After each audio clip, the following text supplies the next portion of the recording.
Yeah, I don't think it's going to just go back to the way it was on the 1st of February. I think we have created some efficiencies that will last for the foreseeable future.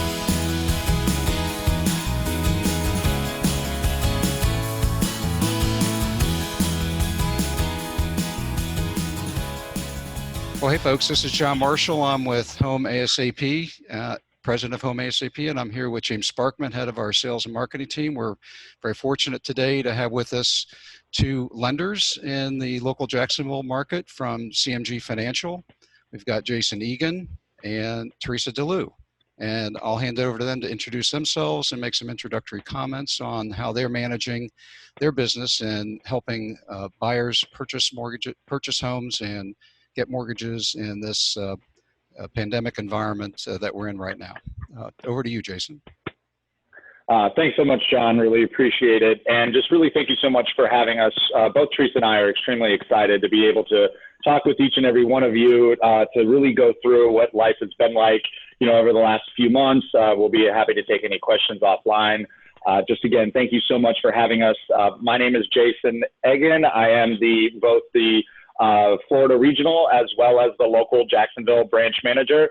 I've been with CMG almost 8 years, actually brought CMG to the state of Florida. Really fell in love with the organization about 11 years ago, as I really believe we look at things differently, which we'll talk a little bit about how we look at things today. So before we do that, I'd like to go ahead and introduce Teresa De Loup and let her tell you a little bit about herself before we get started. Go ahead, T. Hey, thanks, Jason. Yes, I'm Teresa. I've been with CMG Financial now for about 6 years. Will be this year. Yeah, I'm originating. We work really closely as a team in our office, and I couldn't ask for a better company to work for. So that's why I've been with them 6 years. Not going anywhere. And yeah, Jason, why don't you tell everybody a little bit about CMG, as a company? Awesome. Thanks so much, T. Well, and we love you too.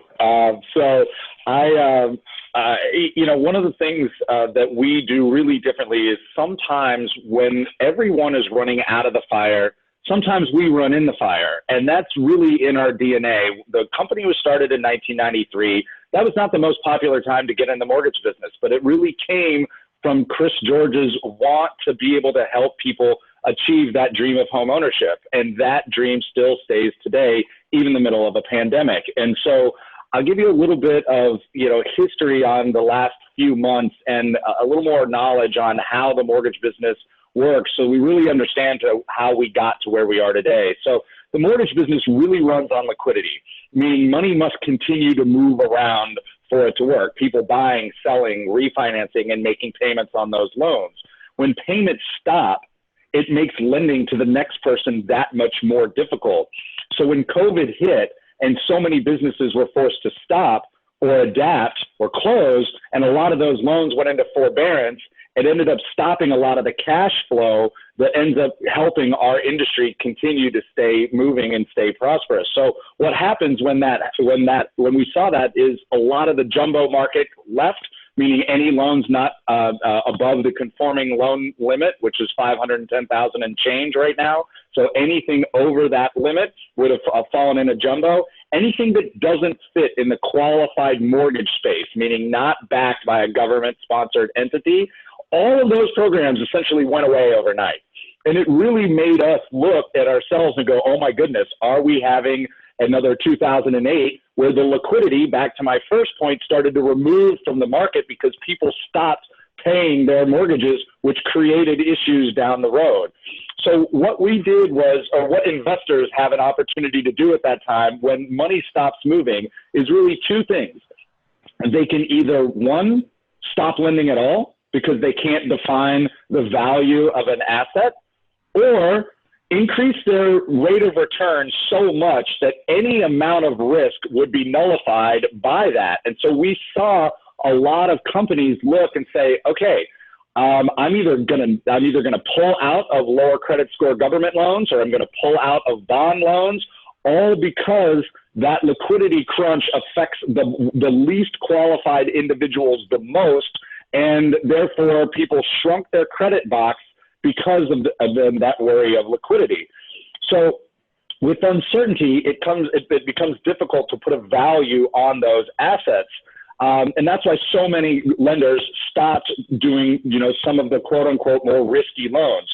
We at CMG, back to my point about wanting to run into the fire to save people when so many people are running out, we chose to keep our credit box as wide as humanly possible. We're still doing bond loans. We're still doing government loans down to 580. We didn't change our credit requirements at all. And you might ask, well, if everybody else is doing that, why wouldn't we? Well, it's very simple. We look at it like these are excellent loans. Like, yeah, are we doing some additional things to be able to make sure that they are employed and that they haven't been affected by the pandemic? Absolutely. We're making sure that they have their job 5 days before closing, but we're still writing those loans because we feel like they are good loans and we have the flexibility to be able to service them. So if we can't get a value for them from the secondary market, we can create the value on our own because we believe that they are good loans. And so when there are a lot of other people shrinking their credit box, we want to be able to help that dream of home ownership, which is why we partnered with Home ASAP and our Home Funded platform, which really is able to help people get into homes when they wouldn't have been able to before. So we also, to be able to help people get into homes and feel more comfortable, we launched a hybrid e-closing where really it was just a handful of documents that you had to wet sign. We are just about to launch the remote online notary. We're just waiting for our vendors. We're ready on the CMG side, which allows people to truly close with just the camera on their laptop with their passport. And so there is no human contact in that as well, coming right down the path. So between making it easier for people to be able to come in contact with others safely to be able to get their home that they're so dreaming of, keeping our credit box wide so that our loan officers have the ability to support their agents, be able to support their clients like we've always done, and be able to have the operational efficiency to be able to pull those over the finish line. We as an organization believe that sometimes you grow out of difficulty, and we look at this as an opportunity for us to be able to look at ourselves, who we want to be for the agent community, for our clients, and be able to help as many people as possible. And so, again, I thank you a ton for allowing me to come on and talk a little bit about the 30,000-foot view. I'm going to have Teresa jump in and talk a little bit about what she's doing on the individual loan officer and realtor level. But John, James, do you guys have any questions for me before I turn it over to Teresa? Well, I think that's fantastic because obviously, we've seen a lot of lenders, they've limited their business to the high quality, high credit score, salaried professional borrowers that wouldn't be as much affected. I mean, clearly this pandemic has affected the lower income level the most because these are jobs that are out in the field. You've got, the restaurant workers, service workers, field workers, people that literally are kind of at the front line of the greatest risk. And so they've been the most impacted with businesses literally, shut down. But the knowledge workers, the people that can work, remotely have pretty much been sailing through fairly unaffected. So the fact that you're kind of staying the course and maintaining your programs, in fact, addressing the challenges of the current environment where you've got, restrictions on doing things face-to-face, that's really admirable and staying the course because as a portfolio lender, you can make those determinations on your credit and the process. I mean, clearly, between origination to close, you've got to re-verify that they still have their job when you've got many specific industries that have been impacted, hospitality, travel related, et cetera. But that's really great credit. My background was in lending as well, more on the wholesale side, but it's really great to see how your company has really kind of thrived through this process and kind of stuck to your knitting and your core strengths to maintain your business and support your agents that you turn to for business. Well, Teresa, I'd love to hear how you're seeing it in the field and what you're seeing out there and with your realtor agents. Thanks, John. Yes, as Jason said, we are focused on a purchase business. A lot of other lenders have been switching to refinances. We're still a very realtor partnering, purchase focused organization at our core. And no matter what the environment, we'll stay that way no matter what. And working for a company like CMG that hasn't, shrunk their requirements and their credit box, and we're still, accepting and closing on those lower credit score loans. there have been so many buyers out there that really have, lost out on their opportunity to purchase a home because of changes with their lender that they were working with. So it's caused, the contracts to extend. Now we got to find a new lender. So this actually has given me an opportunity to shine in a challenging environment because we have so much to offer and we can make those closings still happen for the buyers. And the realtors are turning their heads, finally looking at us and like, wow, they're getting it done, where their other lenders were not. So it's been a busy few months actually. There's still people buying, even though they say it's a seller's market, absolutely, but with rates still so low, these realtors are figuring it out, changing the way they market themselves, and that's another thing that I have had to do as well. I have to more social media posts, more phone calls, more FaceTime. I think it was a challenge for everyone to adapt to these changes at first. However, it's become more personal. Like here we are face to face, and we're still keeping that communication, open. I think I've FaceTimed these agents more times in the last few months than on a normal basis, where you're just texting and calling, but we've kind of adopted the whole video aspect of communication. So I've just done whatever I can do to help myself stand out, keep reminding people who we are and what we can do, and that nothing's changed. And then my realtors have also had to constantly, update social media, and I share their posts. They have a listing, I share that. I do whatever I can to help them and let them know that we're here for them. And we're going to keep, continuing our efforts to support them any way we can. That's terrific. That's terrific. So, so basically, it sounds like from your perspective that this current pandemic situation really hasn't had as dramatic an impact on your business as what you might have feared initially, just by virtue of the fact that you've stayed the course with your programs, and you've also pretty quickly adapted and adopted a remote business strategy to support your agents and help them get their buyers to the closing table in adjusting your processes. Well, that's fantastic, because that's really what our agents love to hear is that they've got a partner. Obviously, most of these homes are financed, so they need their lending partner to really support them and getting their buyers into the home. Absolutely. And I'll add some statistics there behind that. So if we were having this conversation a year ago, like before the rates dipped over the summer, last summer, where things had kind of been level for a little while, we ran right about 16% refinance, just as a general rule. People are always wanting to take cash out and things like that. Right now, the last month we just closed, so we were, call it 84% purchase as a general rule. Last month we were 79% purchase.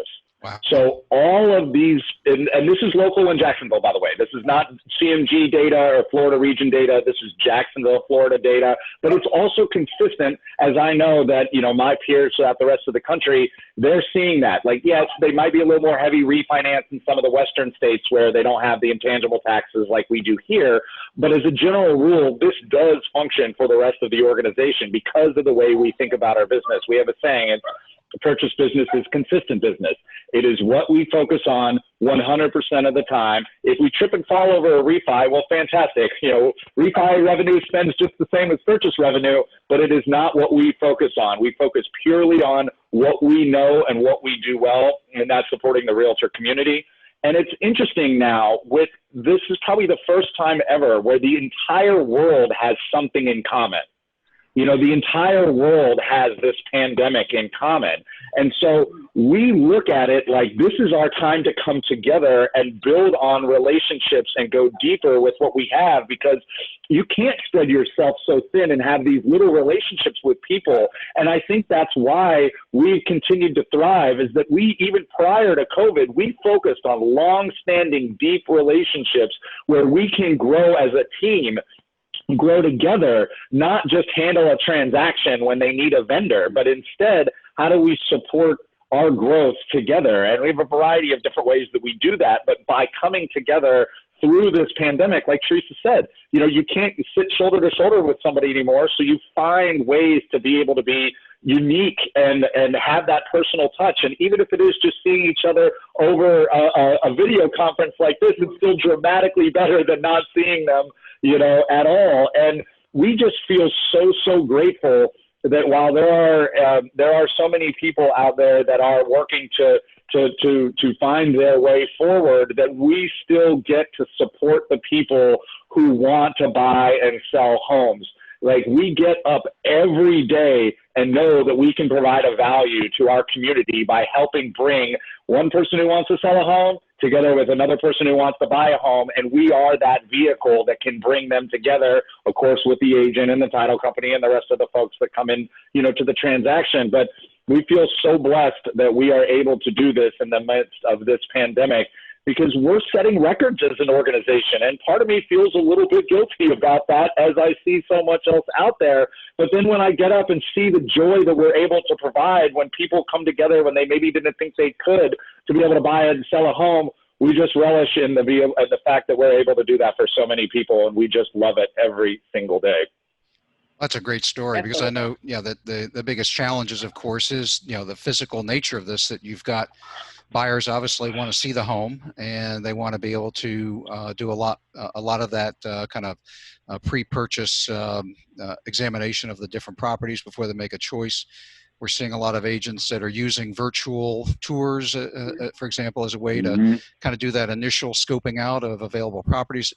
Obviously, there's an inventory problem. There's been an inventory problem chronically for quite a while, and even more so now in terms of inventory that's available. So a lot of these agents are using virtual tours. They're using other techniques to help their consumers kind of pre-qualify the home they want to really focus on. But then for you as lenders, clearly the home purchase process has a lot of steps to go through once a contract's put on a property.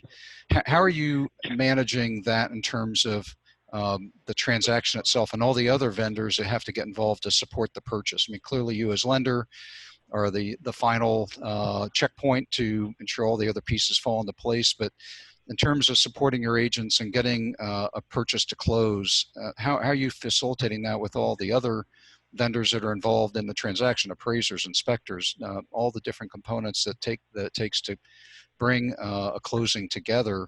How have you been able to facilitate it? It sounds like on the document side and your side of it, you're moving pretty much 100% virtual. But clearly somebody's got to knock on the door and look inside the house. Somebody's got to do the inspection. You've got appraisers. Just quickly describe how you've been accommodating that with your vendors that support your transactions. Yeah, sure. Oh, go ahead. I was just going to comment on how it has changed. There's a lot of appraisers that are not entering properties still, and it's definitely affected everyone because they're not entering the properties. It's affecting, appraised values. If maybe there were some major upgrades that the appraiser was not able to see, and they maybe didn't, do as much homework as they should have to determine value without entering the home. So that's definitely been something that's, new to get used to drive-by, desktop appraisals. So sorry, go ahead, Jason. I didn't mean to take that from you. No, that's absolutely perfect, and that's actually what I was going to say, and I'll add to that as well. So we're required to order a full appraisal, at which time we're told that you're not allowed to enter the property. Then that can either be reduced to a desktop, which just basically means you have somebody sitting in front of a computer and utilizing online resources from publicly available data to develop a property value. And so that, there's some potential flaws to that. And same thing with the drive-by, because, you could really only see what's gone on outside of the house. And so it relies a lot more, to Teresa's point, on we've got to communicate with the agent. If you spent 30 grand on your kitchen and there's no one to know that, well, that's going to affect the value of your house. You need to be able to communicate that. So we're relying a lot more on talking to people. It reminds me when appraisers, appraisals used to have Polaroids stuck to them, on sheets of paper a little bit. I feel like we're kind of back there almost. And so It's one of those things where we have to adjust, but still lend responsibly, because at the end of the day, that's still our property that we have a loan on. We need to make sure that it's functional. So we're doing the diligence there, along with the stuff we've already talked about with the loan officer, or excuse me, with the clients who need to be able to verify their income. But as far as the digital stuff, we talked a little bit about the hybrid closing. So we try to partner with title companies who are okay with having the non-wet signed or non-notary docs go out to the client a couple of days ahead of time, so that those are all pre-signed before the actual closing. And so then you're talking about, instead of closing taking an hour, it's taking 10 minutes, because you just have a few documents to sign. So you're limiting your time when you're around other people. And we do those in separate rooms as well. So we want to partner with title companies who truly understand the seriousness of this as well.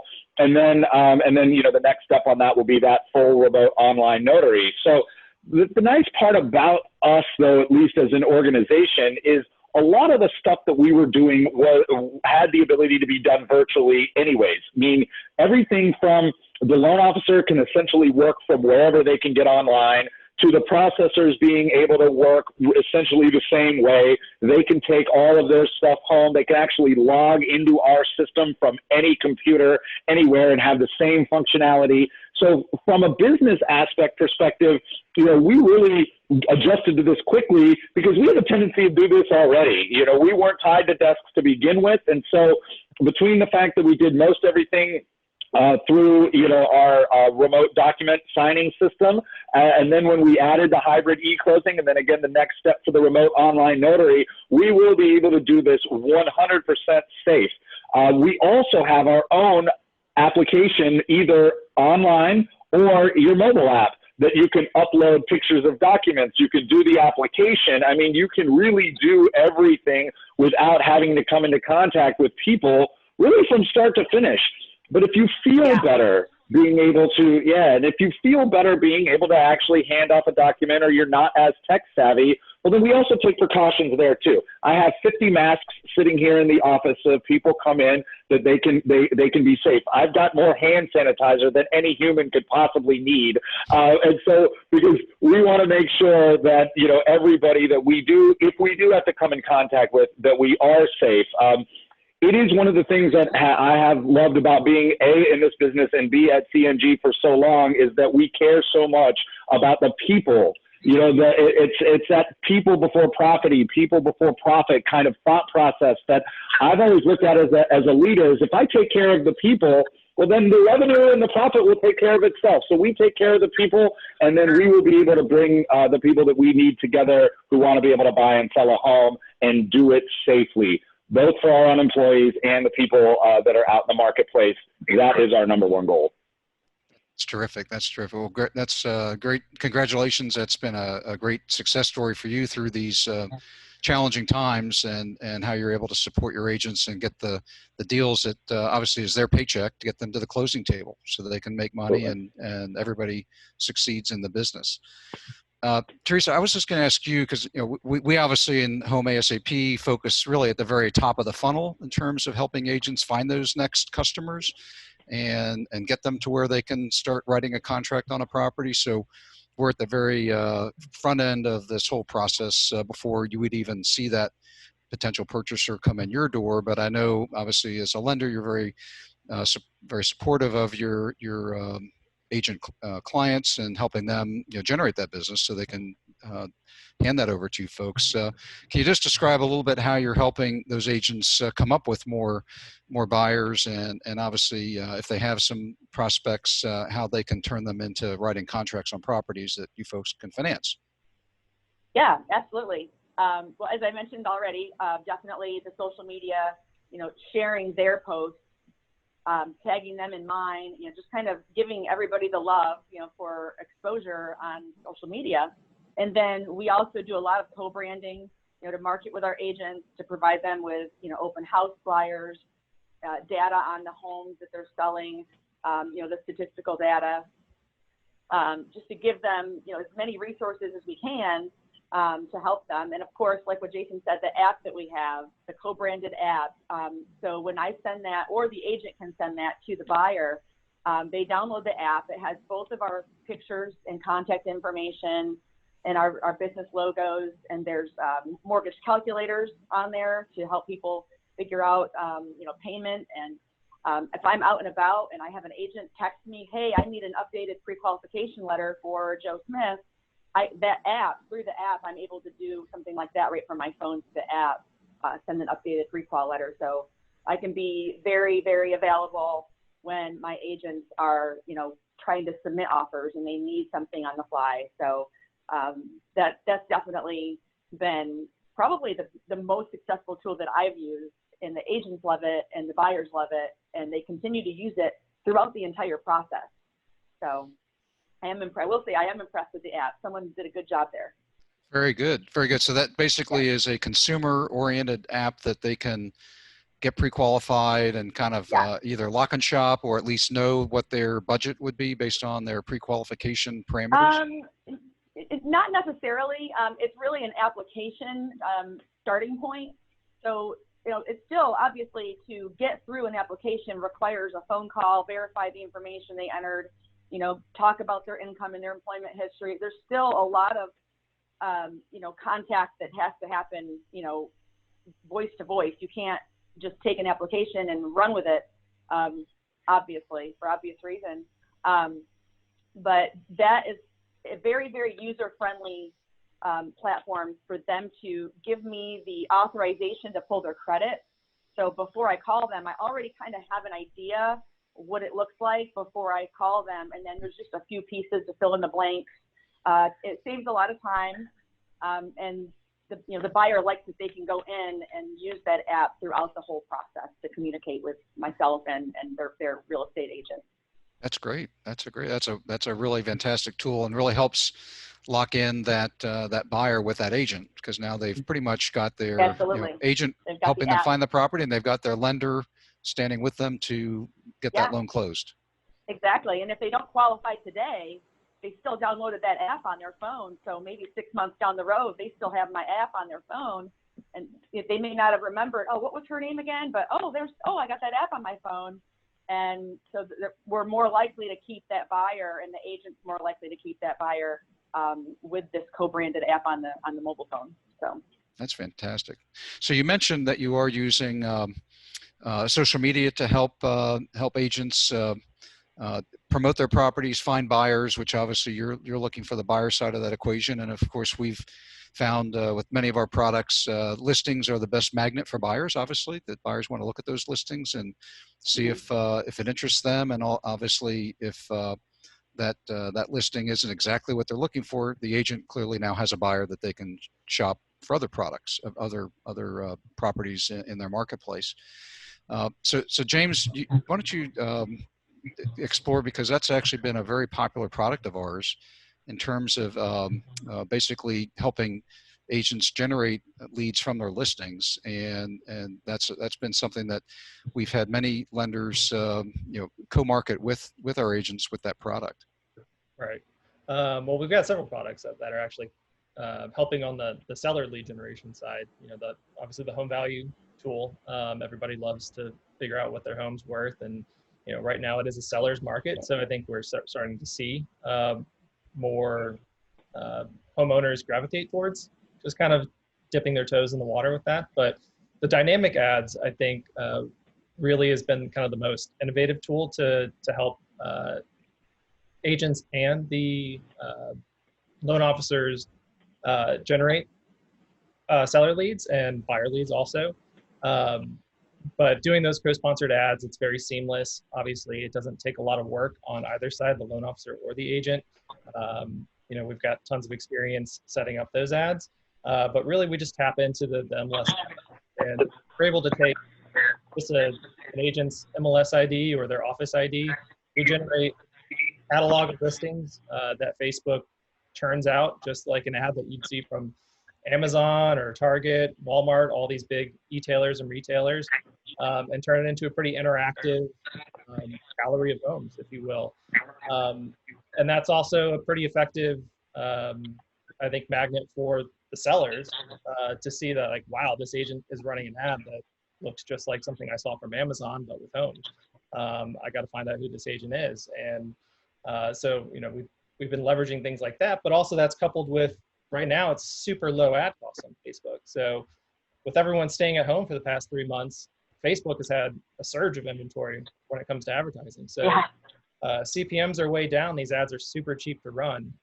So if agents were hesitant before about, advertising at the beginning of the pandemic, I think we've seen right now, they're like, wow, it's actually way more cost effective than it's ever been. And actually, one thing I was going to ask Teresa about, since she works so closely with these agents, is I'd say probably starting in the middle of last month even, we've heard from agents about all this pent up demand.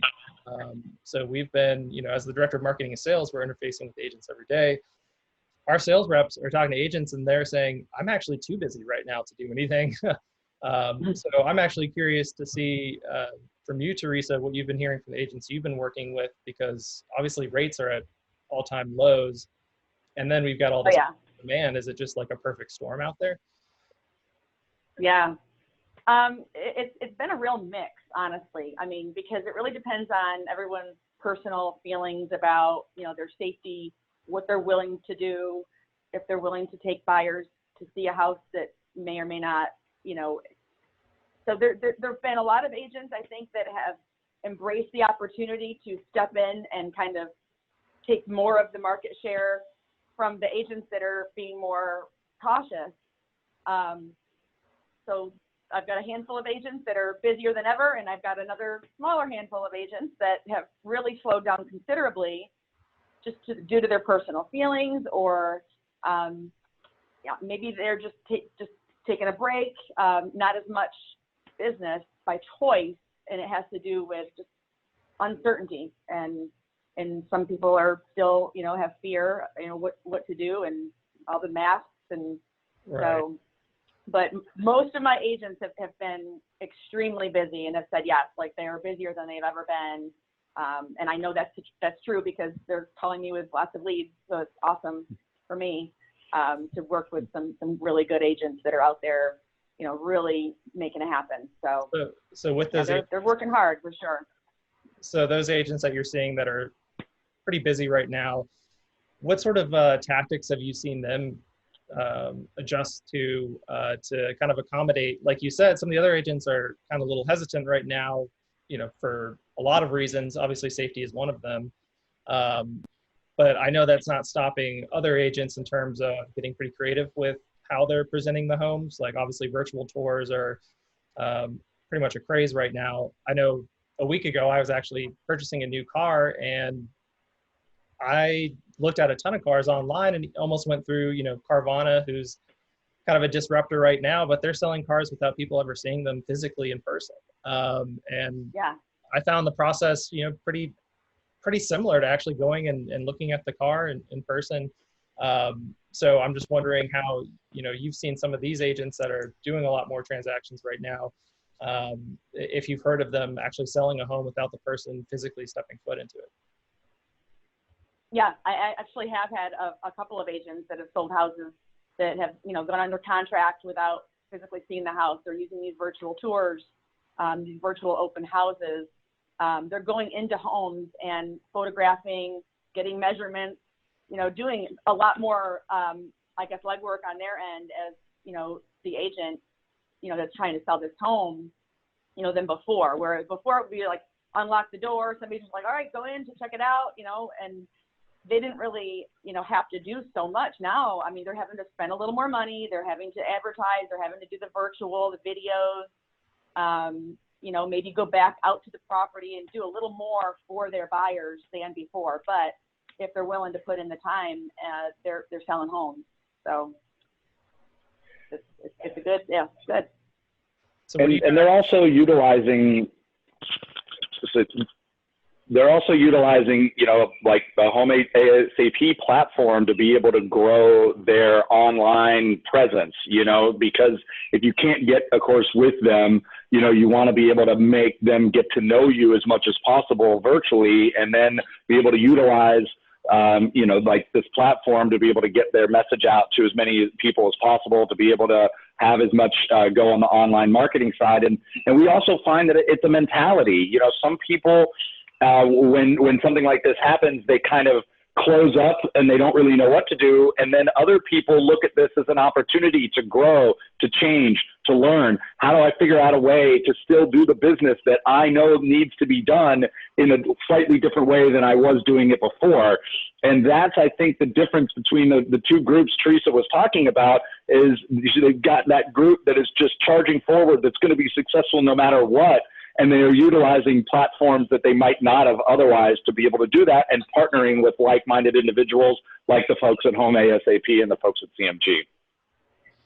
Yeah, that's correct. Yeah, we've seen a lot of, in the last several months, a lot of agents new to Facebook, for example. That's our social media platform of choice in terms of reaching consumers, for agents to reach consumers. And we're finding that, you know, their lack of understanding of that platform is really not an impediment now, because of the tools we can offer to them to help them really day one execute at a very high level in terms of being able to market themselves on the platform, present themselves in a professional manner, and then help consumers look at homes. And so that's been a big occurrence that we've seen in the last several months with the pandemic, is really a lot of new people to social media, because there's really no other way to connect to consumers in this environment where you're kind of sheltering in place.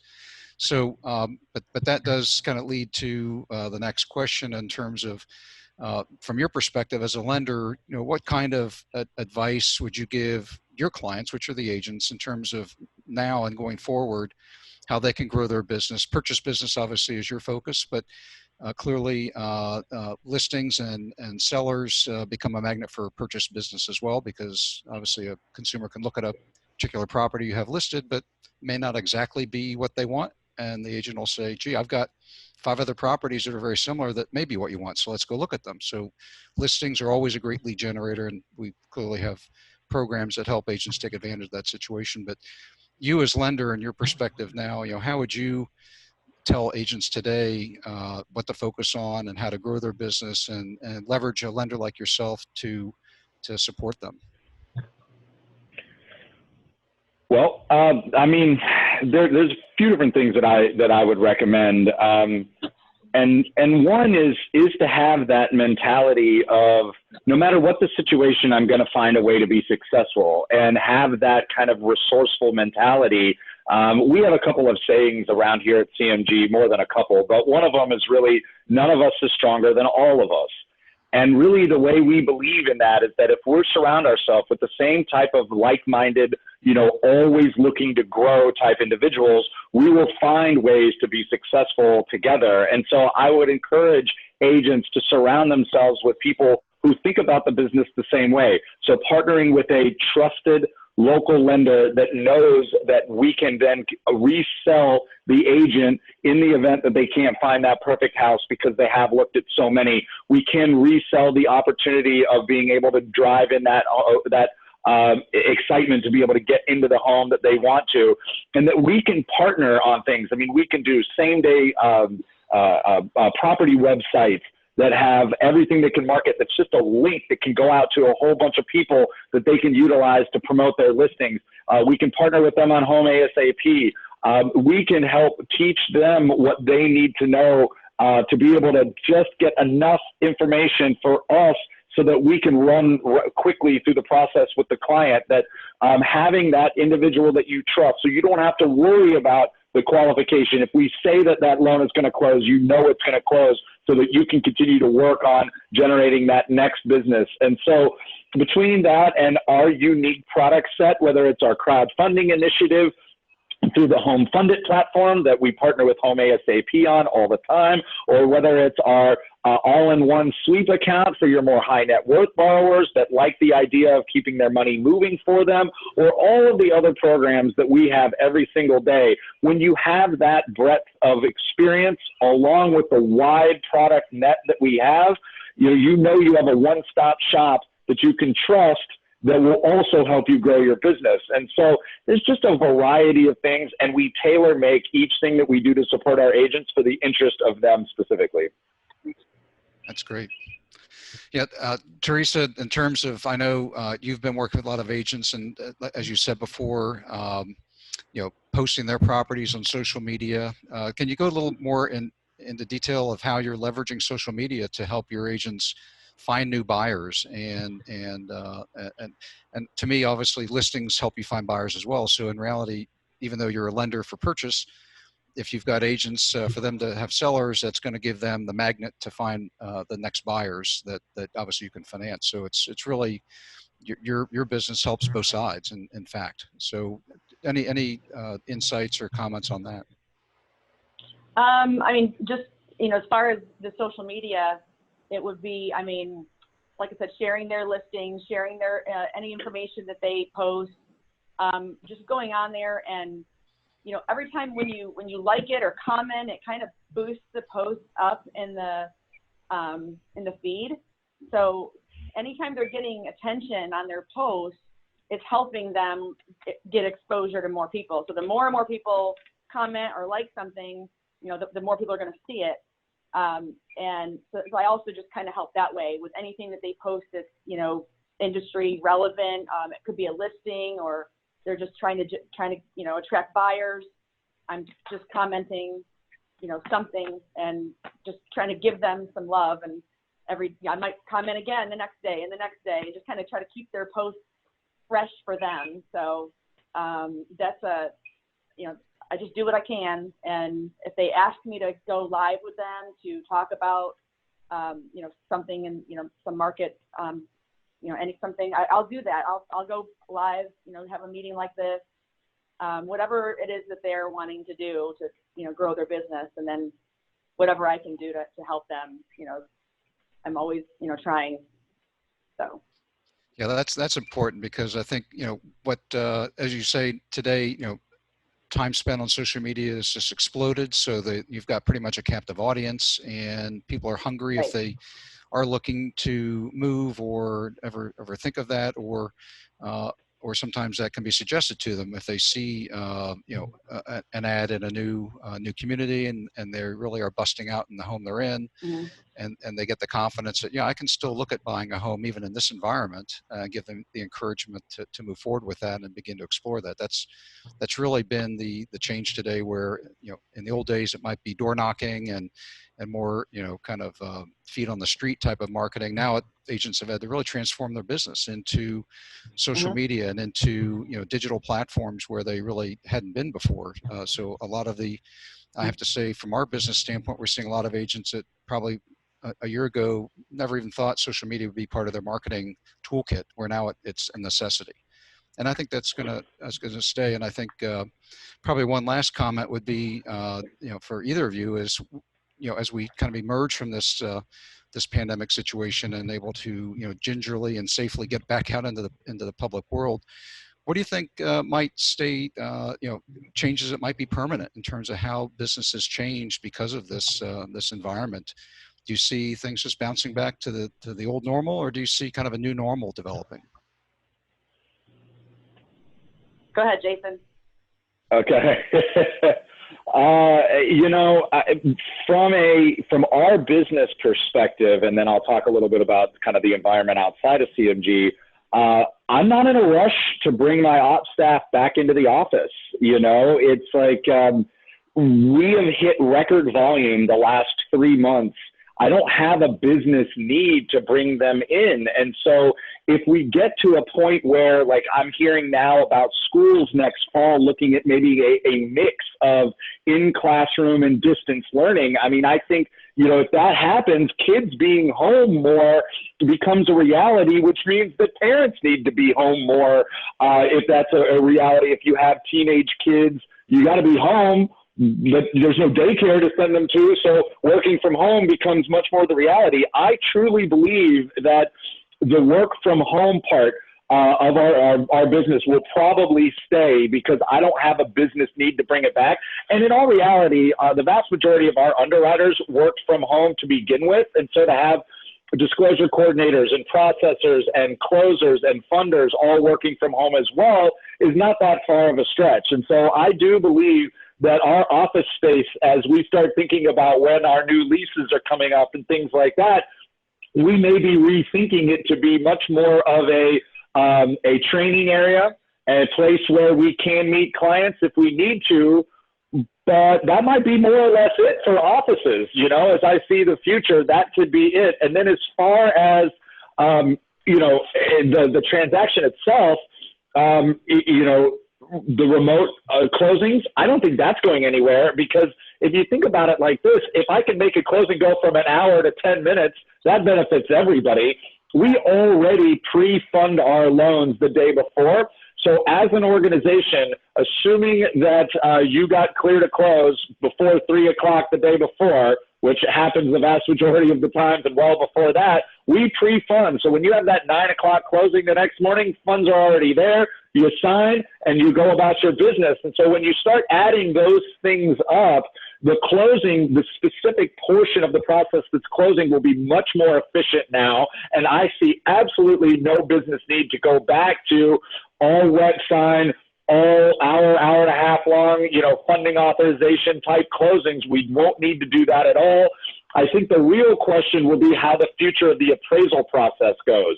That, I think, is the big question mark that we don't know, because our investors, your Fannie Mae and Freddie Macs of the world, are probably not going to want to continue to have desktop and remote, you know, desktop and drive-by type appraisals if the country and the CDC is saying, yes, you're safe to go about your business. And so I think that is going to be a big question mark moving forward. But people working from home, in probably all industries, not just ours, is going to be the new normal. And then the way we close is going to be much shorter than how it was in the past, which in all reality, that's what I mean. When we have some difficulty, we create new, better, more efficient processes out of it. And that's really what I think we're seeing here. You know, we were forced to change and grow through the crisis that came through 2008. And if you were around then and know what I mean, we changed a lot of things to make sure that the lending organizations were more efficient, were also more responsible, you know, throughout that. And this is creating change as well. And so, yeah, I don't think it's going to just go back to the way it was on the 1st of February. I think we have created some efficiencies that will last for the, you know, foreseeable future. Yeah, and then I'd also, agree. you know, those mobile closings and, you know, the electronic signing, you know, closing like that has been coming for months and months and months. So we've been working on that. It's just, you know, what perfect timing that it just happens to be ready for release. And then, oh, now we're, you know, doing business the way we are today. It was, I guess, good timing. That is great timing. It was released, it was needed more than ever. So.